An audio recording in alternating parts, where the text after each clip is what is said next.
రాజమండ్రిలో పుష్కరాల ఏర్పాట్లపై డిప్యూటీ సీఎం పవన్ కళ్యాణ్ సమీక్ష నిర్వహించారు. ట్రాఫిక్ డైవర్షన్, శానిటేషన్, భద్రత, వైద్య ఏర్పాట్లపై అధికారులతో చర్చించారు. భక్తులందరూ ఒకే చోట స్నానాలు చేయాల్సిన అవసరం లేదని, అన్ని ఘాట్లపై ప్రజలకు అవగాహన కలిగేలా ప్రచారం చేయాలని పవన్ అన్నారు. గత ఘటనలు పునరావృతం కాకుండా చూడాలని అధికారులకు పవన్ కళ్యాణ్ సూచించారు.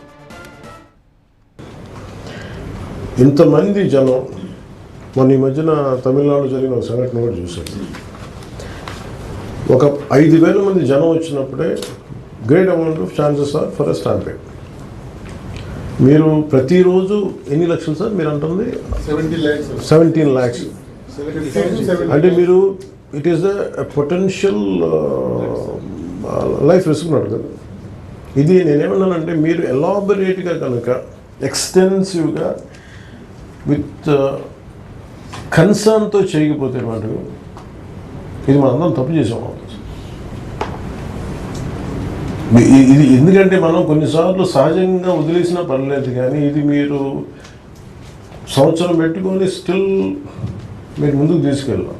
When they saying Pushkars are happening, that mean this is the only god, it is being published, mean it is being imprinted in the minds of people. అంటే రాజమండ్రి నేను పుష్కరాలకు వెళ్ళి స్నానం చేయాలి అంటే నాకు మిగతా నాకు అర్థం కావట్లే. మీరు దీని మీద ఒక మీడియా క్యాంపెయిన్ కానీ అవేర్నెస్ క్యాంపెయిన్ అదేమన్నా ఉందా?